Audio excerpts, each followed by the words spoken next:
Saudara-saudara, pertama saya ingin menyampaikan terima kasih atas kehadiran kawan-kawan mencatat dan juga melakukan banyak kegiatan. Bahkan juga saya kira mengabadikan seluruh kegiatan kita di Mahkamah Konstitusi ini. Apa yang kita harapkan adalah bahwa seluruh kegiatan kita di Mahkamah Konstitusi ini nanti akan merupakan satu rangkaian dari sejarah dalam membangun peradaban hukum yang adil berdasarkan kebenaran. Itu pertama yang ingin saya sampaikan kepada saudara-saudara.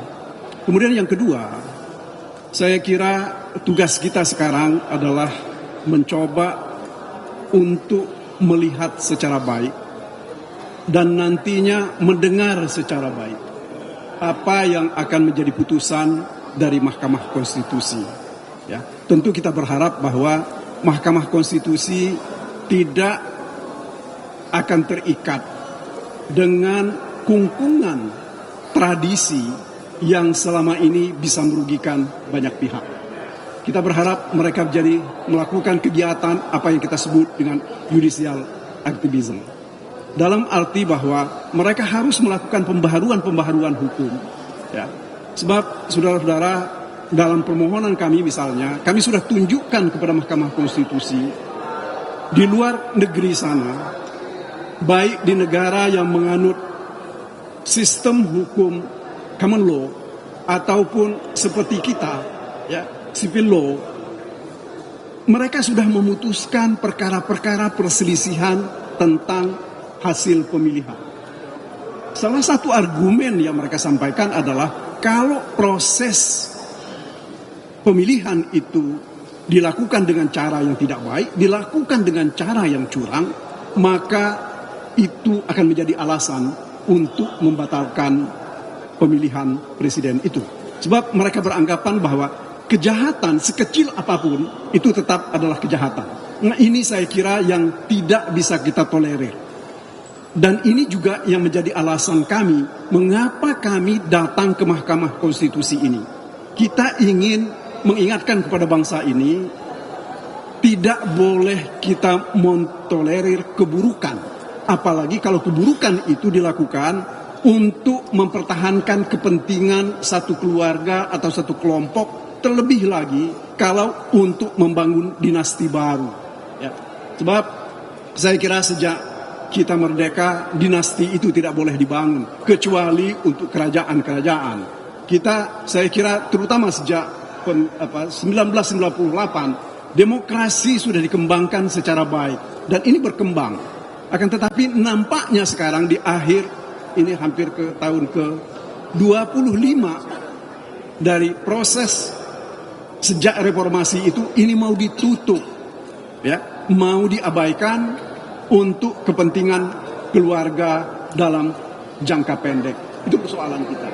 Saudara-saudara, saya cuma sedikit akan menyampaikan apa yang saya dengar, ya, dari pernyataan-pernyataan menteri, 4 orang menteri dari pagi tadi dan juga dari DKPP. Satu hal yang saya kira cukup jelas dalam nalar kita, mereka mengemukakan ada pembagian bansos yang dilakukan oleh presiden, ya, dan itu di luar yang merupakan program dari Kementerian Sosial. Bahkan Ibu Menteri Sosial tadi mengatakan bahwa tidak ada keterlibatan beliau atau keterkaitan beliau sebagai Menteri Sosial terhadap pembagian bansos atau apapun namanya yang dilakukan oleh presiden secara langsung. Apalagi pembagian yang dilakukan oleh presiden itu tidak didasarkan pada program yang sudah ditetapkan oleh APBN dalam programnya menteri. Tetapi ini berdasarkan satu Kepres 125 tahun 2022 yang, ya, Kepres itu dibikin sendiri oleh presiden. Ya, kita nggak tahu argumen awalnya ini untuk apa. Meskipun di dalam pelaksanaannya dikatakan itu adalah untuk mengatasi El Nino. Ya. El Nino itu kan sudah, kalau seperti ahli-ahli yang sudah kami hadirkan kemarin, November tahun lalu itu sudah selesai. Mungkin kalaupun ada keterlambatan hasil panen, tidak perlu dilakukan setiap bulan pembayaran-pembayaran terhadap bansos terkait dengan El Nino ini. Kemudian saudara-saudara, khusus terhadap bansos, dalam praktek yang terjadi selama ini dan sesuai dengan aturan yang ada, bahwa itu dilakukan oleh Kementerian Sosial dalam waktu setiap 3 bulan. Ya. Tidak seperti yang terjadi sekarang, itu dilakukan setiap bulan, sejak bulan Oktober, November, Desember, Januari, dan Februari. Apa maknanya ini bagi kita? Bagi kita yang berakal sehat, mestinya kita katakan bahwa ini mencederai akal sehat kita kalau dikatakan ini tidak ada hubungannya dengan proses pilpres dan pemilihan-pemilihan yang lain. Saudara-saudara, saya kira ada satu hal lagi yang saya kira yang patut kita catat, bahwa ada penyimpangan berdasarkan Perpres 125 itu, di mana tidak ada keterlibatan Kementerian Sosial di dalam hal pembagiannya. Ini apa maknanya? Tentu kita, nalar sehat kita akan mengatakan bahwa Ibu Menteri ini tidak ingin dilibatkan. Ya, karena ini barangkali bisa saja argumentasinya, atau paling tidak asumsi saya, bahwa kalau Ibu Menteri ini tahu dan terlibat, berarti bansos itu juga mesti dibagi untuk kepentingan partainya Ibu Menteri, atau siapa yang didukung oleh Ibu Menteri. Nah, sementara sekarang, kalau dari kemarin saksi-saksi kami mengatakan bahwa di Jawa Tengah itu ada 7 kali atau 10 kali Presiden membagi-bagi bansos. Bahkan kalau saudara-saudara saya ingat betul, ada tulisan yang mengatakan bahwa selesai bagi-bagi bansos itu Bapak Presiden minum kelapa muda, ya, di Magelang bersama dengan Cawapres.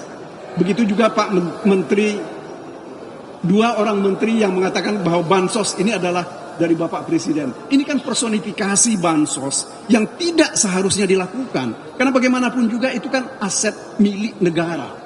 Itu milik kita, kita bayar pajak. Ya, dari pembayaran pajak kita itu diberikan. Jadi saya kira itu yang bisa saya sampaikan. Satu hal lagi, Bang Mulya, mungkin ya, kita berharap bahwa ya mari kita berdoa bersama-sama nanti di dalam hati kita. Mudah-mudahan Tuhan membuka pintu hati para hakim. Mereka dijauhkan dari rasa takut.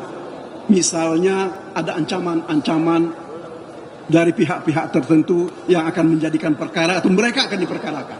Karena selama ini kita dengar dan kita tahu cukup banyak orang yang disandra dengan perkara, ya, sehingga berpihak kepada pihak tertentu.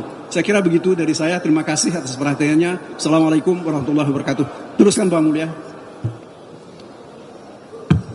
Saudara-saudara, nanti ada Saudara Henry juga, mungkin Saudara Yanwar. Ya. Saya hanya ingin menambahkan hal-hal yang sudah dijelaskan tadi oleh Saudara Magdir Ismail. Tentu kita berterima kasih untuk semua presentasi yang diberikan oleh keempat menteri. Menteri Erlangga, Menteri Menko, ya, Erlangga, Menko PMK, kemudian juga Menteri Keuangan Sri Mulyani, dan juga Menteri Sosial Risma. Kalau mendengarkan semua penjelasan keempat menteri itu, saya bisa mengatakan so far so good. Baik itu mengenai BLT, mengenai El Nino, keluarga harapan, dan lain-lain. Tapi itu penjelasan yang official, yang resmi diberikan di depan menteri. Saya bertanya dalam hati saya, karena banyak pertanyaan yang tidak dijawab. Tidak semua jawaban diberikan oleh keempat menteri. Jadi ini yang buat saya menjadi isu. Sebab saya ini dulu wartawan. Ketika saya datang ke Jakarta, saya diajari oleh almarhum Mokhtar Lubis yang mengatakan, jangan hanya membaca apa yang ditulis, bacalah apa yang tidak ditulis. Kalau dalam bahasa Inggrisnya dikatakan, don't read what is printed, read what is between the lines. Di antara yang ditulis itu yang kita mesti baca. Nah, itu yang kita tidak dapat pada hari ini. Apa di balik itu? Ya. Jadi saudara-saudara, tadi Kemenko PMK bicara mengenai negatif externality, ya, hal-hal yang negatif ya dari hal-hal eksternal yang negatif, ya. Nah, dia bilang tidak ada itu, baik itu yang disengaja maupun yang tidak bisa dihindarkan. Jadi semua program bansos itu semua jalan seperti yang direncanakan. Tapi kan kita tidak segampang itu untuk, ya, karena kita melihat kalau kita membaca dan mendengar video yang beredar, itu Menteri Menko Erlangga tadi mengatakan semuanya fine-fine aja, nggak ada masalah. Presiden dalam menjawab pertanyaan Hakim Mahkamah Konstitusi Arief Hidayat, apakah ada pesan-pesan atau ada hal-hal yang aneh? Dia bilang nggak ada sama sekali. Tapi kan dalam memori kolektif kita sebagai anak bangsa, memori kolektif kita itu tidak akan pernah hilang. Kita melihat Menko Erlangga membagi-bagikan bansos dan mengatribusikan bansos itu pada Jokowi. Dan oleh sebab itu mesti memilih anak Jokowi. Mendak Zulkifli Hasan melakukan hal yang sama, mengatakan bansos itu dari Jokowi, dan karena itu kita mesti berterima kasih kepada Gibran. Nah, itu memori kolektif kita tidak bisa dihilangkan. Itu rekam jejak digital yang Anda akan selalu simpan, baik di laptop, di handphone, maupun di back mind kita semua. Jadi saudara-saudara, ini nggak akan pernah selesai. Penjelasan ini tentu membantu, tapi juga tidak membantu, karena tetap menyisakan banyak pertanyaan di hati kita. Jadi saudara-saudara, saya hanya ingin menjelaskan itu, karena buat saya politisasi bansos itu tidak selesai. Itu tetap ada dan harus dijelaskan secara tuntas, dan kita mesti melakukan perbaikan-perbaikan supaya tahun-tahun yang akan datang politisasi bansos itu tidak terjadi lagi seperti sekarang ini. Jadi saudara-saudara, ya, tinggal sekarang kita menunggu putusan MK yang akan dibuat tanggal 22 April yang akan datang. Apakah putusan MK itu akan membuat demokrasi, konstitusi, dan supremasi hukum ditegakkan? Apakah kejujuran, keadilan, pemilihan umum yang langsung, umum, bebas, rahasia, jujur, dan adil itu akan dihormati? Apakah kedaulatan rakyat akan dihormati? Ini yang kita tunggu dari MK. Saya tahu bahwa MK pasti mendapat tekanan, langsung atau tidak langsung. MK tidak hidup dalam ruang isolasi. Tapi saya ingin memelihara optimisme. Saya ingin kita percaya bahwa sikap negarawan, sikap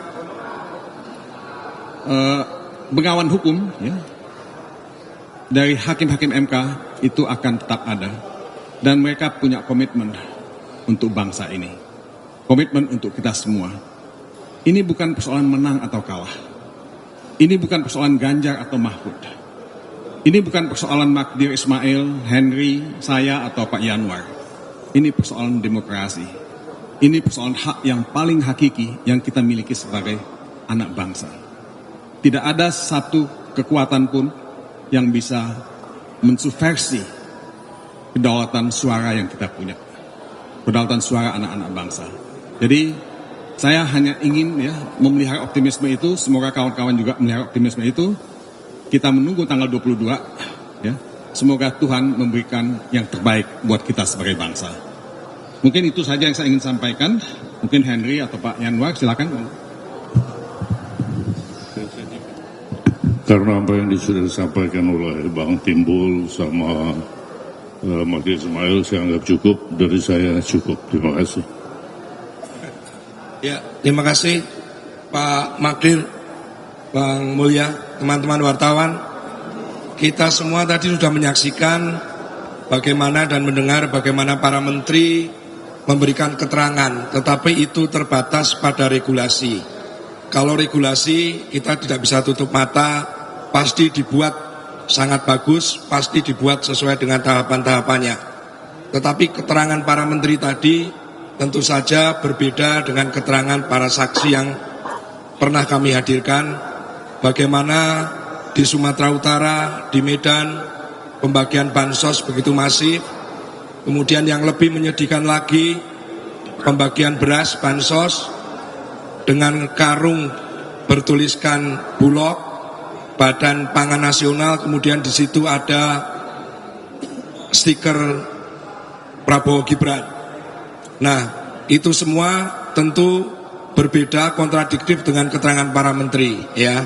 Satu itu. Yang kedua, kami ingin memberikan satu catatan, apabila Mahkamah Konstitusi dalam memutuskan perkara permohonan kami, permohonan 01 itu tidak membaca keadilan, tidak membaca kebenaran-kebenaran yang diterangkan oleh para saksi, maka akan menjadi presiden dalam pilkada yang tahapannya pada bulan Mei sampai pelaksanaannya November nanti.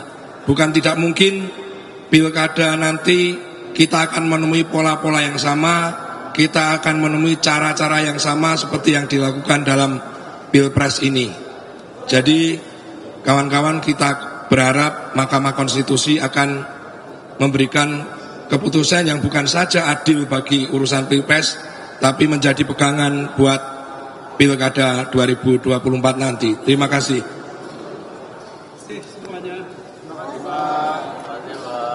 Selamat Idul Fitri bagi saudara-saudara yang merayakannya. Taqabbalallahu minna wa minkum, taqabbal ya karim.